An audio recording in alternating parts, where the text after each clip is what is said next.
YSR Congress party అధినేత YS జగన్కు ప్రాణహాని ఉంది, వైఎస్ జగన్ భద్రతలో లోపాలు ఉన్నాయంటూ కేంద్ర హోంశాఖ మంత్రి అమిత్ షాకు వైఎస్ఆర్ కాంగ్రెస్ పార్టీ తరఫున వైవి సుబ్బారెడ్డి కంప్లైంట్ ఇచ్చారు. సో మొన్న దేవరపల్లిలో జరిగినటువంటి పర్యటన ఇందుకు ఉదాహరణ. ఆ పర్యటనలో పెద్ద ఎత్తున సెక్యూరిటీ ల్యాబ్సెన్స్ అనేది చాలా క్లియర్గా కొట్టించినట్టు కనిపించినటువంటి పరిస్థితి. సో ఈ నేపథ్యంలో ఈ అంశాలపై మాట్లాడేందుకు మనతో జాయిన్ అవుతున్నారు విజయవాడ నుంచి వైఎస్ఆర్ కాంగ్రెస్ పార్టీ నాయకులు, న్యాయవాది శ్రీదేవి రెడ్డి గారు. నమస్తే మేడం. మేడం, ఎలా చూడాలి? వైఎస్ జగన్కు ప్రాణహాని ఉందా? వైఎస్ జగన్ సెక్యూరిటీలో ల్యాబ్సెస్ ఎక్కడికక్కడ కనిపిస్తున్నాయా అంటే ఏం చెప్తారు మీరు? ఎందుకంటే వైఎస్ఆర్ కాంగ్రెస్ పార్టీ నాయకులు కూడా కేంద్ర హోంశాఖకు ఈ విషయంపై ఫిర్యాదు చేశారు. ప్రభుత్వం ఉద్దేశపూర్వకంగానే ఈ సెక్యూరిటీ ల్యాబ్సెస్ అనేది చేస్తోందని. మొన్న దేవరపల్లి వెళ్ళినప్పుడే కాదండి, మీరు చూస్తూనే ఉన్నారు చాలా సార్లు. గుంటూరు వెళ్ళినా, మాచర్ల వెళ్ళినా, ఎక్కడికి వెళ్ళినా కూడా జగన్మోహన్ రెడ్డి గారికి వచ్చే ప్రజాదరణ అందరికీ తెలిసిందే. దానికి తగ్గట్టు, ఎందుకంటే ఆయన ఒక మాజీ ముఖ్యమంత్రికి ఇవ్వాల్సిన సెక్యూరిటీ ప్రస్తుత ప్రభుత్వం ఇస్తుందా లేదా అన్నది మనం అందరం చూస్తున్నాం. ఆయనకి ఇవ్వాల్సిన సెక్యూరిటీలోని ఎంత లోపం ఉందన్నది అందరికీ కళ్ళకు కట్టినట్టు తెలుస్తుంది. ఆయనకి భద్రత కల్పించడంలో ప్రస్తుత ప్రభుత్వం పూర్తిగా విఫలమైందని మేము భావిస్తున్నామండి. ఒక మాజీ ముఖ్యమంత్రి, పైగా మాజీ ముఖ్యమంత్రి ప్రజాదరణ ఉన్న వ్యక్తి ఇలా వస్తున్నారు, ఇంత జనం వస్తున్నారు అనంటే వాళ్ళకి ఒక లెక్క ఉండాలి కదండి. గవర్నమెంట్ లో ఉన్న వాళ్ళకి ఇదే విధంగా గత ప్రభుత్వంలో జగన్మోహన్ రెడ్డి గారు కూడా చేసుంటే వాళ్ళ పరిస్థితి ఎలా ఉండేది? ఇప్పుడు జనం వస్తున్న దాన్ని బేస్ చేసుకొని, మీకు ఇంటెలిజెన్స్ రిపోర్ట్స్ ఉంటాయి కదా, ఇంటెలిజెన్స్ రిపోర్ట్స్ బేస్ చేసుకునే కదా ఏ వ్యక్తికైనా కూడా సెక్యూరిటీ ప్రొవైడ్ చేసేది. ఒక చిన్న ధర్నా జరిగితేనే 30 మంది నుంచి 50 మంది వరకు పోలీసులు పంపిస్తారే. అలాంటిది ఒక మాజీ ముఖ్యమంత్రి ఇంతమంది క్రౌడ్ వస్తున్నారు అంటే సెక్యూరిటీ ఏ విధంగా ఏర్పాటు చేయాలి? కనీసం రోప్ పార్టీని కూడా అరేంజ్ చేయలేని దౌర్భాగ్య స్థితిలో ఈ ప్రభుత్వం ఉందా అని మేము ప్రశ్నిస్తున్నాం. ఇంటెన్షన్ గా జగన్మోహన్ రెడ్డి గారు ఒక క్రౌడ్ పుల్లర్ అని అందరికీ తెలుసు. ఆయన వస్తే ప్రజలు స్వచ్ఛందంగా వస్తారని కూడా మీకు తెలుసు. అంతమంది ప్రజలు వస్తున్నప్పుడు కనీసం ప్రొవైడ్ చేయాల్సిన బందోబస్తును కూడా మీరు ప్రొవైడ్ చేయకపోతే మీ దగ్గర ఇంటెన్షన్ ఉందనే కదా అర్థం. ఏంటి మీకు ఆక్రోషమా, లేదంటే ఇంటెన్షన్ గా జగన్మోహన్ రెడ్డి గారికి హాని తలపెట్టాలన్న ఉద్దేశమా? ఈ విధంగా ఏ మూల నుంచి ఎవరు వస్తారో తెలియదు. ఆల్రెడీ అతనికి 2 ప్రమాదాలు తప్పినాయి. గత ఎలక్షన్స్ టైంలో 2 ప్రమాదాలు తప్పినాయి. మొన్న 2019 ఎలక్షన్స్ ముందు ప్రమాదం తప్పింది, 2024 ఎలక్షన్స్ ముందు కూడా ప్రమాదం తప్పింది. అలాంటిది ఇప్పుడు ఇంత జనం వస్తున్నప్పుడు మినిమం సెక్యూరిటీని అరేంజ్ చేయాల్సిన బాధ్యత ప్రభుత్వానికి లేదా? ఏం చేస్తుంది హోంశాఖ? డీసీపీ గారు కానీ, లోకల్ ఎస్పీ గారు కానీ, మీకంటూ కొన్ని బాధ్యతలు ఉంటాయి కదా. ప్రోటోకాల్ ప్రకారం ఎవరికి అరేంజ్ చేయాల్సిన సెక్యూరిటీని వాళ్ళకి అరేంజ్ చేసి పెట్టాలి కదా. ఒక మాజీ ముఖ్యమంత్రి వస్తున్నారంటే ఇంత నిర్లక్ష్యమా? అంటే ఎలా చూడాలి మొత్తానికి? అంటే ప్రభుత్వం కావాలని చేస్తుందంటారా? ఎందుకంటే గతంలో జరిగినటువంటి పర్యటనలో కూడా ఇదే రిపీట్ అయిందని మీరు చెప్తున్నారు. అంటే ప్రభుత్వం కావాలని చేస్తుందా నిర్లక్ష్యం? అంతే కదండి, ఇది కావాలని చేస్తున్నది. మీరు ఈ 2 సంవత్సరాల కాలంలో ఎక్కడ అన్యాయం జరిగినా, ఎక్కడ ఏం జరిగినా జగన్మోహన్ రెడ్డి గారు అటెండ్ అవుతారని మీకు తెలుసు. పైగా ఇది ఆల్రెడీ ప్లాన్ చేసిన ప్రోగ్రామ్ ఒకసారి పోస్ట్ పోన్ అయింది, సెకండ్ టైం అటెండ్ అవుతున్నట్టుగా ముందుగానే మీ దగ్గర పర్మిషన్ ఇచ్చి ఉంటారు కదా. మీరు పర్మిషన్ ప్రకారం మీరు ఏర్పాటు చేయాలి కదా. మీరు సెక్యూరిటీని ఏర్పాటు చేయకుండా ఇలా ఉన్నారు అంటే అది మీ ప్రభుత్వ నిర్లక్ష్యం కదా. ఇది హోంశాఖ, పోలీసు శాఖ నిర్లక్ష్యం కదా. ఒక మాజీ సీఎం కి సెక్యూరిటీ అరేంజ్ చేయడంలో పోలీసు శాఖ పూర్తిగా విఫలమైంది.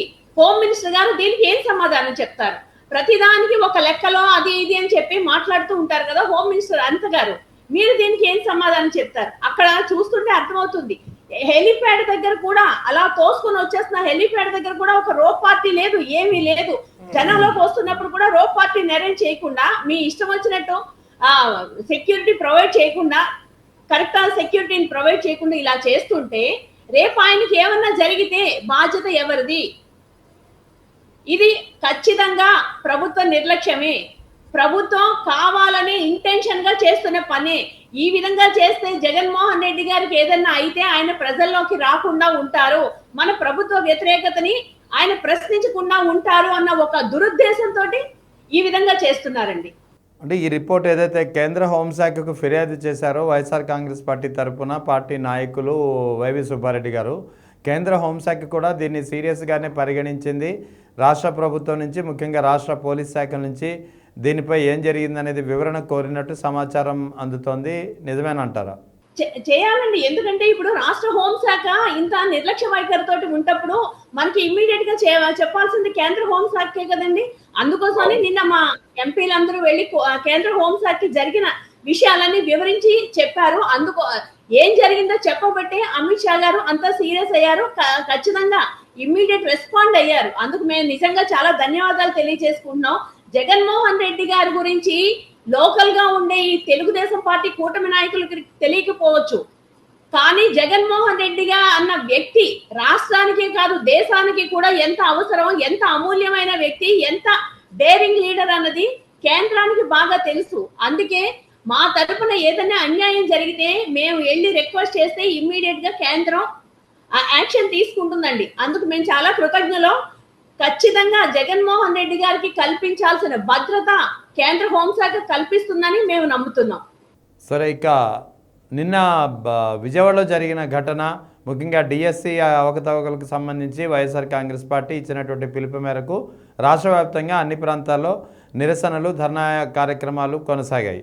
విజయవాడ సెంట్రల్లో కూడా మల్లాది విష్ణు మాజీ ఎమ్మెల్యే, ఆయన నేతృత్వంలో ధర్నా కార్యక్రమం శాంతియుతంగా జరుగుతుంటే టీడీపీ నేత MLA, Vijayawada central MLA bonda Uma నేతృత్వంలో పెద్ద ఎత్తున దాడి చేయడమే కాకుండా బ్రాహ్మణులు అని చూడకుండా కోడిగుడ్లతో దాడి చేసి యూరినేషన్ కూడా విసర్జించారనేది పెద్ద ఎత్తున వస్తున్నటువంటి ఒక అభియోగం. ఈ దాడి కార్యక్రమాన్ని ఎలా చూడాలి? దీన్ని మాత్రం మేము తీవ్రంగా ఖండిస్తున్నామండి. ఎందుకంటే ఎంత దారుణం అంటే, మేము ధర్నాలు చేస్తున్నది విద్యార్థుల తరపునండి. అన్యాయం అయిపోయిన కొన్ని సంవత్సరాలుగా డిఎస్సి నోటిఫికేషన్ వస్తే దానిలో మనం క్వాలిఫై అయితే ఉద్యోగాలు వస్తాయని కొన్ని సంవత్సరాలుగా దాని మీద ప్రాక్టీస్ చేస్తున్న విద్యార్థులకి జరుగుతున్న అన్యాయాన్ని ప్రశ్నించడం కోసం ధర్నాలు చేస్తుంటే బోండా ఉమ ఎవరిని వద్దని చెప్పడానికి? అది ప్రజల హక్కు. ప్రశ్నించే వాళ్ళ మీద దాడులు చేయడము, ఏదన్నా అడిగిన వాళ్ళనేమో తప్పుడు కేసులు పెట్టి జైలుకు పంపించడం ఈ కూటమి ప్రభుత్వానికి పరిపాటి అయిపోయిందండి. ఆ బోండా ఉమా గారు ఏంటంటే తన ఉనికిని చాటుకోవడానికి, మొన్న ముద్రగడ పద్మనాభం గారి విషయంలోని వాళ్ళకి ఏవో సమ్ క్లాషెస్ వచ్చినాయి, దాన్ని కప్పిపుచ్చుకోవడానికి లోకేష్ గారిని చంద్రబాబు నాయుడు గారిని ప్రసన్నం చేసుకోవడం కోసమని ఆయన ప్రతాపం చూపిద్దామని చెప్పేసి అని అక్కడికి వెళ్ళి ఒక బ్రాహ్మణ లీడర్ మీద, మల్లాది విష్ణు గారి మీద కావాలనే దురుద్దేశంతో అలా దాడులు చేయడం ఎంతవరకు సమంజసం అండి? మా వాళ్ళు తిరగబడితే మీరేం చేయగలరు? అక్కడ ఉన్నది ఎక్కువ సంఖ్యలోని కడుపు కాలిన డిఎస్సి అభ్యర్థులు కూడా ఉన్నారు ఎంతో మంది. వాళ్ళందరూ తిరగబడితే మీరు ఏం చేయగలరు? ఒక ఎమ్మెల్యేగా మీరు ఈ విధంగా మీ మనుషుల్ని తీసుకుని వచ్చి ఒక ఎమ్మెల్యే అభ్యర్థి మీద దాడి చేయించడం ఇది మీ సంస్కారం అనుకుంటున్నారా? ఇలాంటి వాటికి మీరు ఆజ్యం పోస్తున్నారండి. ఇలాంటి వాటికి మీరు ఆజ్యం పోస్తున్నారు అంటే ఫ్యూచర్ లో మీరు ప్రతిపక్షంలోకి వెళ్తే అధికార పక్షం వాళ్ళు కూడా మీ మీద ఇలాగే దాడి చేయాలని మీరు మార్గం చూపిస్తున్నారనమాట. ఇలాంటివి కరెక్ట్ కాదండి. ప్రజాస్వామ్యంలోని ప్రశ్నించే హక్కు, ఏదన్నా అన్యాయం జరిగితే అడిగే హక్కు ప్రతి పౌరుడికి ఉంటుంది. దాన్ని మీరు అణచివేయాలని చూస్తున్నారు. దీన్ని బట్టి ఏం అర్థం అవుతుందంటే వీళ్ళకి 3 సంవత్సరాల తర్వాత జరిగేది ఇప్పుడే వాళ్ళకి పిక్చర్ కనిపిస్తోంది. ఆ పిక్చర్ కనిపిస్తుంది కాబట్టి దాన్ని తట్టుకోలేక వీళ్ళ ఉద్యమాన్ని ఎలాగన్నా అణచివేయాలి అన్న ఒక దురుద్దేశంతో ఇట్లాంటి దుర్మార్గపు చర్యలకు, అమానవీయ ఆటవిక చర్యలండి ఇవన్నీ నిజంగాను ఒక ప్రజాస్వామ్యంలోని ప్రజాప్రతినిధిగా ఉన్న వ్యక్తి చేయాల్సిన పనులు కాదు ఇవన్నీ పాశవిక చర్యలు, ఆటవిక చర్యలు. మనం సభ్య సమాజం సిగ్గుపడుతుంది మీరు చేస్తున్న పనులు చూసి. మనం సమాజంలో ఉన్నామా, అడవుల్లో ఉన్నామా? ప్రశ్నించే హక్కు లేదా? ప్రశ్నించకూడదా? మీరు చేస్తున్న తప్పుల్ని ప్రశ్నించకూడదు, మీరు చేస్తున్న దుర్మార్గాల్ని ప్రశ్నించకూడదు. ప్రశ్నిస్తే ఇలాంటి దాడులు చేస్తారా? ఎవరిచ్చారు మీకు ఈ హక్కు? ఇది ఏమన్నా మీ అధికారం ఏమన్నా శాశ్వతం అనుకుంటున్నారా? ఎంతకాలం ఉంటారు? మహా అయితే ఇంకా 3 సంవత్సరాలు కూడా ఉండదు. 1 సంవత్సరం ఎలక్షన్ తీసేస్తే 2 సంవత్సరాలు. ఈ 2 సంవత్సరాల కాలానికి ఇలా మిడిసిపడుతూ ఉంటే రేపు వైసీపీ గవర్నమెంట్ వస్తే అప్పుడు మీ పరిస్థితి ఏంటి? మిమ్మల్ని ఊళ్ళో ఉంచుతారా? మేమక్కర్లేదు, ప్రజలు మిమ్మల్ని తరిం కొడతారు మీరు చేస్తున్న దుర్మార్గాలకి. వైసీపీ నాయకులు ఏం చేయాల్సిన అవసరం లేదు. ఇప్పటికే ప్రజలు ఉమ్ముతున్నారు టీడీపీ నాయకులు రోడ్ల మీదకి వెళ్తుంటే. రేపు మీ అధికారం కోల్పోయిన తర్వాత మీరు రోడ్ల మీద నడిస్తే చీపుర్లు చెప్పులతోటి కొట్టే రోజులు తెచ్చుకుంటున్నారు. మీరు ఆ పరిస్థితి తెచ్చుకుంటున్నారు మీరు చేసే పాశవిక చర్యలతోటి. ఇది చాలా దారుణం అండి. అంటే ఇది గతంలో వైఎస్ఆర్ కాంగ్రెస్ పార్టీ అధికారంలో ఉన్నప్పుడు, వైఎస్ జగన్ ముఖ్యమంత్రిగా ఉన్నప్పుడు, టీడీపీ అప్పటి ప్రతిపక్షంగా ఉన్నటువంటి తెలుగుదేశం కూడా చాలా సందర్భాల్లో ధర్నాలు, నిరసన కార్యక్రమాలు చేసింది. అప్పుడు కూడా ఇలాంటి దాడులు జరిగాయా, కేవలం ఇప్పుడే జరుగుతున్నాయంటారా? అప్పుడు ఏ నిరసన కార్యక్రమం మీద కూడా మేము దాడులు చేయలేదండి. ఎప్పుడు ఇలాంటి దాడులు చేయలేదు. నిరసన తెలియజేయడం అన్నది ప్రజల హక్కు. ఎవరు తప్పు చేసినా ఆ తప్పుని అడగడానికి వేరొకరు ఉంటారు. ఆ ప్రశ్న మీరు మంచిని చేశామని చెప్పుకుంటప్పుడు అది చెడు అని నిలదీసేటప్పుడు దాన్ని మీరు యాక్సెప్ట్ చేయాలి. లేదు మా దగ్గర తప్పు జరగలేదు, ఇదిగో ఇది జరిగింది అని మీ దగ్గర ప్రూఫ్స్ ఉంటే చూపించాలి. వైసీపీ గవర్నమెంట్ లో ఎప్పుడు ఇలాంటి దాడులు చేయలేదే. నిరసన తెలియజేస్తున్న వాళ్ళని ఎప్పుడు అడ్డుకోలేదే. అడ్డుకునేటట్టయితే ఇంకనే ఈ రోజు మీరు అధికారంలోకి వచ్చుండేవారు కాదు. టీచర్లు కోకొల్లలుగా వచ్చి నిరసన తెలియజేశారు. ఏ టీచర్ మీద లాఠీ చార్జ్ జరిగిందా? ఇప్పుడు డిఎస్సి కోసం అడుగుతున్న పిల్లల మీద లాఠీ చార్జీలు ఎందుకు చేస్తున్నారు? అడుగుతున్న నాయకుల మీద గుడ్లు టమాటాలు విసిరి ఎందుకు దాడులు చేస్తున్నారు? అంటే ఇది మీ చేతగానితనానికి ఒక నిజరూపం అన్నమాట. ఇది మీ చేతగానితనాన్ని కప్పిపుచ్చుకోవడం కోసమని ఇట్లాంటి దాడులన్నీ చేస్తున్నారు. నిజంగా డిఎస్సిలో అవకతవకలు జరగలేదు, డిఎస్సిలో ఎలాంటి పొరపాట్లు జరగలేదు అంటప్పుడు డిబేట్ కి కూర్చోండి, మాట్లాడండి, ఏం జరిగిందో చెప్పండి. డిఎస్సి అభ్యర్థులే డైరెక్ట్ గా చెప్తున్నారు. స్పోర్ట్స్ కోటాలో ఏ విధమైన అవకతవకలు జరిగాయి అన్నది క్లియర్ గా చెప్తున్నారు. కనీసం పార్టిసిపేషన్ సర్టిఫికేట్ ఉన్న వ్యక్తికి ఉద్యోగం ఇచ్చి గోల్డ్ మెడల్ వచ్చిన వ్యక్తికి ఉద్యోగం ఇవ్వకుండా చేస్తున్నారు అంటే ఇది ఎంతవరకు కరెక్ట్ అండి? ఎంత దుర్మార్గం చెప్పండి ఇది. అప్పుడు వాళ్ళు ప్రాణాలను పణంగా పెట్టి గోల్డ్ మెడల్ సాధించి మాకు స్పోర్ట్స్ కోటాలో ఉద్యోగం వస్తుందని ఎంతో ఆశించి ఎగ్జామ్ రాసిన వాళ్ళ పరిస్థితి ఏంటి ఒకసారి ఆలోచించండి. అంటే ఇక్కడ ప్రధానంగా నిన్న జరిగిన సంఘటన అలా ఉంచితే, వాస్తవానికి నిన్న ఏపీ క్యాబినెట్ కూడా కొన్ని నిర్ణయాలు తీసుకుంది. ఈ నిర్ణయాలపై కూడా పెద్ద ఎత్తున ఒక చర్చ నడుస్తుంది. ముఖ్యంగా 1-2 నిర్ణయాలు. ఆ నిర్ణయాల్లో కొంచెం వివాదాస్పదంగా ఉన్నటువంటి నిర్ణయాలు. ఒకటి, వివిధ రంగాలు, రవాణా కానీ, లాజిస్టిక్స్ కానీ, తర్వాత పోర్టులు కానీ, విమానాశ్రయాలు కానీ, తర్వాత విద్యా వైద్య రంగాలు కానీ, ఈ రంగాల్లో మౌలిక వసతుల కల్పనను ప్రైవేట్ వ్యక్తులకు పీపీపీ విధానంలో అప్పగించాలని చెప్పి ఏపీ క్యాబినెట్ నిర్ణయించింది. అందుకు సంబంధించినటువంటి ముసాయిదా, పీపీపీ విధానం ముసాయిదా బిల్లు 2026కు ఏపీ క్యాబినెట్ గ్రీన్ సిగ్నల్ ఇచ్చింది. సో ఇక్కడ మిగతా రంగాల సంగతి ఏమో కానీ, విద్యా వైద్య రంగాలు, ఈ 2 రంగాల్లో మౌలిక సదుపాయాల్ని ప్రైవేట్ వ్యక్తులకు అప్పగించడానికి ప్రభుత్వం గ్రీన్ సిగ్నల్ ఇచ్చేసింది. దీన్ని ఎలా చూడాలి? ఇది ఏంటంటే ప్రభుత్వం తన బాధ్యతల నుంచి తప్పించుకోవడానికి చేస్తున్న చర్య అండి.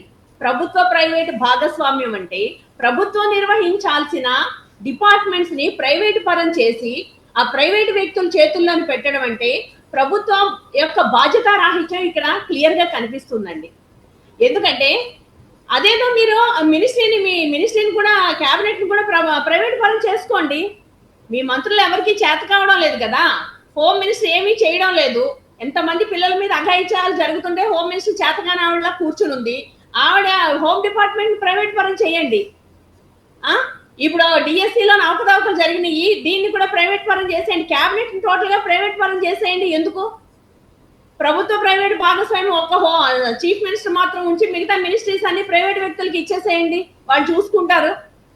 మీ చేతకానితనాన్ని కప్పిపుచ్చుకోవడం కోసం అని చెప్పేసి ప్రతిదీ జగన్మోహన్ రెడ్డి ఎంతో కష్టపడి తీసుకొచ్చిన 17 మెడికల్ కాలేజీలో 10 మెడికల్ కాలేజీలో ప్రైవేట్ పరం చేయడానికి ఎంత ఇది చేశారో. జగన్మోహన్ రెడ్డి గారు వార్నింగ్ ఇచ్చే స్టేజ్ కి మీరు దీన్ని దిగజార్చారు అని అంటే మీ చేతకానితనం ఇక్కడ క్లియర్ గా కనిపిస్తుంది. అంటే మీ బాధ్యతల నుంచి మీరు ఎస్కేప్ అవ్వడం కోసం అని చెప్పేసి ఈ ప్రైవేటైజేషన్ అన్నది తీసుకుని వస్తున్నారు. ఇది ఎంతవరకు కరెక్ట్? ప్రభుత్వం అంటే ప్రజల కోసం పని చేయాలి. ఆ ప్రజల కోసమే మీరు పని చేయడం చేత కాలేనప్పుడు దిగిపోండి. మాకు చేత కాదు, ప్రభుత్వాన్ని నడపడం మాకు చేత కాదని చెప్పేసి దిగిపోండి. 40 years ఇండస్ట్రీ అని అంటున్నారు, ఇదేనా? అంటే ప్రభుత్వ ఆస్తులన్నింటినీ తీసుకెళ్లి ప్రైవేట్ వ్యక్తుల చేతుల్లో పెడుతున్నారు. ఇంకా ఉద్యోగులను కూడా తీసుకెళ్లి ప్రైవేట్ వ్యక్తుల చేతుల్లో పెట్టేసి వాళ్ళని అక్కడ కాపలాదారులుగానో లేదంటే సెక్యూరిటీ గార్డులుగానో పెడతారా? అప్పుడు గవర్నమెంట్ ఎందుకు ఉండేది? ప్రజల కోసం పనిచేసేయడానికి కదా. ప్రజల కోసం పని చేయకుండా అన్ని ప్రైవేట్ పరం చేసేస్తే రూపాయికి రావాల్సిన వస్తువు 100 రూపాయలు చేస్తుంటారు వాళ్ళు. వాళ్ళని అడిగే రైట్స్ ఉంటాయండి మనకి? ప్రైవేట్ వ్యక్తుల చేతిలో పెడితే వాళ్ళు ఏం చేసినా అడిగే అధికారం మనకు ఉంటుందా? వాళ్ళు కమిట్ అయిపోతారు. చివరికి లాస్ అయ్యేది ఎవరు? ప్రజలు. ప్రజలకి సరి అయిన అవగాహన ఉండదు ఈ ప్రైవేట్ వ్యక్తుల గురించి. వాళ్ళు ఏమి ఇది చేసుకున్నారో, అగ్రిమెంట్ చేసుకున్నారో, అక్కడ ఏం జరుగుతుందో తెలీదు. మీరు ఏ విషయాన్నన్నా ప్రైవేట్ పరం చేసేస్తాం అంటున్నారు. ప్రైవేట్ పరం చేయడానిక మీకు ప్రజలు ఓట్లేసింది? ప్రైవేట్ పరం చేయడానిక మిమ్మల్ని ఎన్నుకున్నది? ప్రైవేట్ పరం చేసేస్తే ప్రభుత్వం ఒక పెద్ద ప్రభుత్వాన్ని ఎస్టాబ్లిష్ చేయడానికి సంవత్సరంగా కసరత్తులు చేయడం ఎందుకు? ఇన్ని ఈవీఎంలు ఎందుకు? ఇన్ని కోట్ల ఖర్చు ఎందుకు? అదేదో ప్రైవేట్ వ్యక్తుల చేతిలో టోటల్ గా పెట్టేస్తే అసలు ఎలక్షనే ఉండదు కదండి. ఇంకా ఎలక్షన్ అవసరం లేదు కదా. ఎలక్షన్ అనే ఒక వ్యవస్థని, అంత పెద్ద వ్యవస్థ, ఎలక్షన్ కమిషన్ ని పెట్టి ఇంతమంది పనిచేస్తూ దాని మీద ఎలక్షన్ కండక్ట్ చేసి మిమ్మల్ని ప్రభుత్వానికి మా ప్రతినిధులుగా, ప్రజలకు ప్రతినిధులుగా ఎలక్ట్ చేసుకుంటే మీరు అన్ని తీసుకెళ్లి ప్రైవేట్ వ్యక్తుల చేతిలో పెడతాము, మేము చేతగాని దద్దమ్మలం అని చెప్పేసి అని మీ అంతటి మీరే ఒప్పుకున్నట్టు కదా. ఇంకా ఆ మాత్రం దానికి గవర్నమెంట్ ఎందుకు? ఎలక్షన్స్ ఎందుకు? అన్ని ప్రైవేటైజేషన్ చేసేద్దామండి. మీ బదులు అంబానీనా అదానీనా రమ్మనండి, కూర్చొని రూల్ చేస్తారు ఇక్కడ. మీకు ఎలాగో చేత కావడం లేదు కదా. ఇది వాళ్ళ చేతగానితనాన్ని కప్పిపుచ్చుకోవడానికి, మసిపూసి మారేడుకాయ చేయడానికి ఈ పీపీపీ అని చెప్పేసి అని ఒక విధానాన్ని తీసుకొచ్చి దాన్ని ప్రజల మీద బలవంతంగా రుద్దాలని చూస్తున్నారు. ఇది చంద్రబాబు నాయుడు. వాస్తవానికి చంద్రబాబు నాయుడు ఎప్పుడు ముఖ్యమంత్రిగా ఉన్నా సరే ప్రైవేట్ విధానాల్లో ప్రైవేట్ వ్యక్తులకు కీలకమైనటువంటి బాధ్యతలు అప్పగించేందుకు ఆయన ఆసక్తి చూపిస్తుంటారు. గతంలో కూడా అదే జరిగింది, ఈసారి కూడా ఇదే జరిగింది. ఎందుకంటారు? అంతే కదండి. ఇప్పుడు ఆర్టీసీ మొన్నటి వరకు ప్రైవేటైజేషన్ లో ఉంది. దాన్ని ప్రభుత్వంలో తీసుకురావడానికి జగన్మోహన్ రెడ్డి గారు ఎంత తాపత్రయపడ్డారు. వాళ్ళని ప్రభుత్వంలోకి తీసుకొచ్చిన తర్వాత ఇప్పుడు మళ్ళీ తీసుకెళ్లి ఆర్టీసీని ప్రైవేటైజేషన్ చేస్తారంట. కాలేజీని ప్రైవేటైజేషన్ చేస్తారు. మెడికల్ కాలేజీలో, ప్రభుత్వ మెడికల్ కాలేజీలు ఉంటే ఎంత మంది పేద విద్యార్థులు ఎంబీబీఎస్ చదివి ఉండేవారండి. వైద్య విద్య పేద విద్యార్థులకి అందాలి కదా. ఉన్నవాడు ఎలాగో కొనుక్కుంటాడు కోట్లు పెట్టి, లేనివాడు టాలెంట్ ఉన్నవాడి పరిస్థితి ఏంటి? అన్ని ప్రైవేటైజేషన్ చేసుకుని పోతే ఆ ప్రైవేట్ వ్యక్తులను చూస్తున్నాం మనం. ఇది ఏంటంటే మన ఆంధ్రప్రదేశ్ లోని ప్రైవేట్ కంపెనీలు కూడా ఒక కులం వాళ్ళు ఆ కులం వాళ్ళకే ఇచ్చుకుంటారు. మరి ఆ కులంలోని కంపెనీలు లేని వాళ్ళ పరిస్థితి ఏమవుతుంది? వాళ్ళ టాలెంట్ ఉంటుంది, అప్పుడు వాళ్ళ పరిస్థితి ఏంటండి? కొంచెమన్నా ఆలోచించాలి కదా. మనం ప్రజాప్రతినిధులం, ప్రజల తరపున ప్రజలకి మంచి చేయాలన్న ఉద్దేశంతో ప్రభుత్వాన్ని నడపడానికి వచ్చాం. అలాంటప్పుడు ప్రజల్ని గాలికి వదిలేసి మీ స్వార్థం కోసం ప్రభుత్వ రంగ సంస్థలన్నింటిలోని భాగస్వామ్యం కల్పిస్తాము అని అంటే అప్పుడు ప్రజలు ఏమైపోవాలండి? ప్రభుత్వ రంగంలో ఉద్యోగాలు వస్తాయి, మా జీవితాలు బాగుపడతాయి అని ఎంతో కష్టపడి చదువుతున్న విద్యార్థుల పరిస్థితులు ఏంటండి? ప్రతిదీ ప్రైవేటైజేషనేనా? ఇది ఎంతవరకు కరెక్ట్ చెప్పండి. అప్పుడు దీన్ని ప్రజాస్వామ్యం, ప్రభుత్వం అని అనడం ఎందుకు? దీనికి వేరే పేరు మార్చుకోవచ్చు కదా. ప్రభుత్వం అంటే ఏంటండి? ప్రజల కోసం, ప్రజల తరపున మనం పరిపాలన సాగించాలి. ఆ ప్రజల కోసం పరిపాలన సాగించడం చేతగాక అన్ని ప్రైవేటైజేషన్ చేసేస్తాము అని అంటే ఇంకా పేద ప్రజలు ఏమవ్వాలి? ప్రతి పేదవాడికి కూడు గూడు గుడ్డ కల్పించాల్సిన బాధ్యత ప్రభుత్వానికి ఉంది కదా. మరి పేదవాడికి అది మనం కల్పిస్తున్నామా? ఎంతసేపు కులం కుప్పట్లు పెట్టేసి కులమతాల మధ్య విద్వేషాలు రెచ్చగొట్టడం, దేవుళ్ళ మధ్య రచ్చలు పెట్టడం, ఇదే తప్పితే కూటమి ప్రభుత్వం అధికారంలోకి వచ్చిన తర్వాత ప్రజల కోసం చేసిన మంచి ఏముందో చెప్పుకోమనండి. అంతే తప్పితే ప్రజలు ఏమైపోతే మాకెందుకు, ప్రైవేటైజేషన్ చేసేద్దాం, మాకు వచ్చిన కమిషన్ మేము తీసుకొని వెళ్ళిపోదాం అన్న చందంగా ఉంది ఈ కూటమి ప్రభుత్వం పాలన. రైట్. ఇక ఈ మధ్యన వైఎస్ఆర్ కాంగ్రెస్ పార్టీ అధ్యక్షుడు వైఎస్ జగన్ ఎక్కడికి వెళ్ళినా సరే జనం విపరీతంగా వస్తున్నారు. పెద్ద ఎత్తున జనం నుంచి ఒక స్పందన కనిపిస్తుంది. అది కూడా చాలా ఉత్సాహంగా కనిపిస్తున్నారు. వైఎస్ జగన్ను చూసేందుకు ఉత్సాహం కనబరుస్తున్నారు. వైఎస్ జగన్తో కరచాలన చేసేందుకు పోటీ పడుతున్నారు. ముఖ్యంగా దేవరపల్లిలో అయితే ఈ సీన్ అనేది ఇప్పటికీ బహుశా కూటమి పార్టీ నేతలకి కంటి మీద కునుకు లేకుండా చేస్తూనే ఉండవచ్చని చెప్పవచ్చు. అటువంటి దృశ్యాలు మనం చూసాం. ఎందుకు ఎంతటి స్పందన? కేవలం 2 ఏళ్ల కూటమి ప్రభుత్వం అధికారంలోకి వచ్చి 2 ఏళ్లే పూర్తయింది. ఈ 2 ఏళ్లలోనే 11 సీట్లకు పరిమితమైనటువంటి వైఎస్ఆర్ కాంగ్రెస్ పార్టీ అధ్యక్షుడు వైఎస్ జగన్ పర్యటనపై ఇంత పెద్ద ఎత్తున జనం ఆసక్తి చూపించడానికి కారణం ఏమై ఉంటుందంటారు? ప్రజలన్నీ గమనిస్తున్నారండి. ముఖ్యంగా జెన్జీ వాళ్ళ ఉద్యమం ఎంత తీవ్రతరంగా ఉందో, జగన్మోహన్ రెడ్డి గారికి జెన్జీ వాళ్ళ సపోర్టు అంత తీవ్రంగా ఉందండి. ఆ విషయం మొన్న దేవరపల్లి వెళ్ళినప్పుడు మనం క్లియర్ గా చూసాం. రైతులు కొంతమంది వస్తే ఈ జెన్జీకి సంబంధించిన పిల్లలు, స్టూడెంట్స్, నిరుద్యోగులు వీళ్ళంతా పెద్ద ఎత్తున స్వచ్ఛందంగా వచ్చారు. స్వచ్ఛందంగా వచ్చి జగన్మోహన్ రెడ్డి గారికి నివాళులు అర్పిస్తున్నారండి. ఆయన చేస్తున్న మంచి పనులకి, ఆయన చేసిన మంచి పనులు ఇప్పుడు యాక్చువల్గా అయితే గవర్నమెంట్ స్టార్ట్ అయిన ఒక 2-3 ఇయర్స్ తర్వాత ఎగరెస్ట్ వస్తుంది. అలాంటిది ఈ కూటమి ప్రభుత్వం మొదలైన సంవత్సరానికే పూర్తిగా వ్యతిరేకత వచ్చి కంపారిజన్ పెరిగిందండి. ముఖ్యంగా జగన్మోహన్ రెడ్డి గారు నవరత్నాల్లో ఏం చెప్పారు, ఎన్ని చేశారు, అలాగే వీళ్ళ సూపర్ 6 లోని ఎన్ని చెప్పారు, ఎంత దుర్మార్గం చేస్తున్నారు అన్నదాన్ని క్లియర్ గా కంపేర్ చేసుకుంటున్నారు. ఎందుకంటే ఇదేమో ఈనాడులోని తప్పుడు రాతలు రాసి ఈయన్ని చంద్రబాబు నాయుడిని అపర చాణక్యుడు అని చెప్తే అవును చాణక్యుడు అని చప్పట్లు కొట్టే రోజులు పోయినాయండి. ఇప్పుడు ప్రతి నాయకుడు ఏం చేస్తున్నాడు, ఎక్కడికి వెళ్తున్నాడు, తుమ్మినా దగ్గిన అరక్షణంలో మనకి చేతిలోకి వచ్చేస్తుంది మొబైల్లోని. కాబట్టి ప్రతి ఒక్కరికి అర్థమవుతుంది జగన్మోహన్ రెడ్డి గారు చేసిన మంచి ఏంటి, ఆయనకు ఉండే కమిట్మెంట్ ఏంటి, ఆయన మాట ఇస్తే ఏ విధంగా నెరవేరుస్తాడు. అప్పుడు బడ్జెట్ ఇప్పుడు బడ్జెట్ ఒకటే కదండి. జగన్మోహన్ రెడ్డి గారు నవరత్నాలు అంత చక్కగా చేయగలిగినప్పుడు మీరు ఇచ్చిన సూపర్ 6 హామీలు ఎందుకు నెరవేర్చలేకపోతున్నారు? ఎందుకు విద్యార్థుల్ని మోసం చేశారు? ఎందుకు నిరుద్యోగుల్ని మోసం చేశారు? ప్రతి పాపకి 15,000 అని చెప్పేసని జగన్మోహన్ రెడ్డి గారు 1000 రూపాయలు కట్ చేస్తే స్కూల్ మెయింటెనెన్స్ కి మీరు 2,000 కట్ చేశారు. కట్ చేసి జగన్మోహన్ రెడ్డి గారు 1000 రూపాయలు కట్ చేసిన దానికి విపరీతంగా ట్రోల్ చేశారు. మీరు ఇప్పుడు 2,000 దేనికి కట్ చేస్తున్నారు? అట్లీస్ట్ మీరు ఆయన 1000 రూపాయలు కట్ చేసి నాడు నేడు ద్వారా ప్రభుత్వ స్కూల్స్ బాగు చేశారు.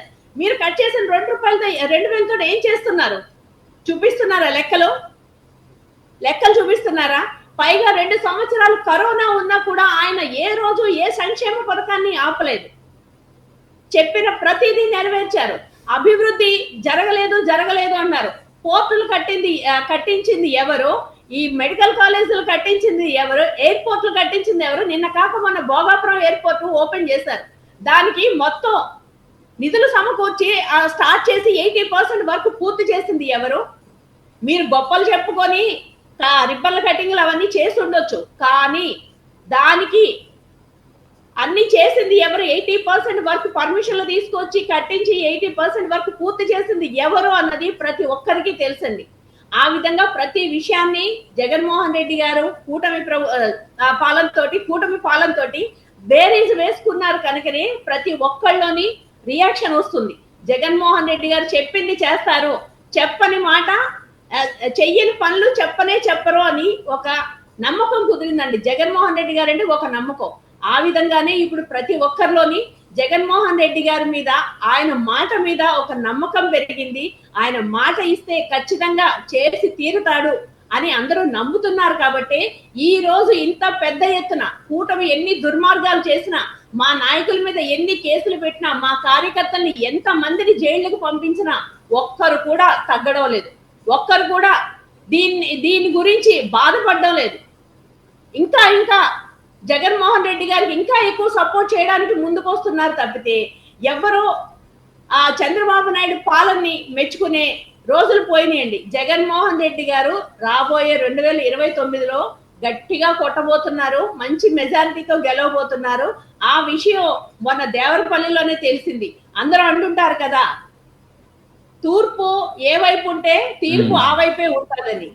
తూర్పు గోదావరి జిల్లాలోని దేవరపల్లిలో జగన్మోహన్ రెడ్డి గారి ప్రభంజనం అందరూ చూశారు.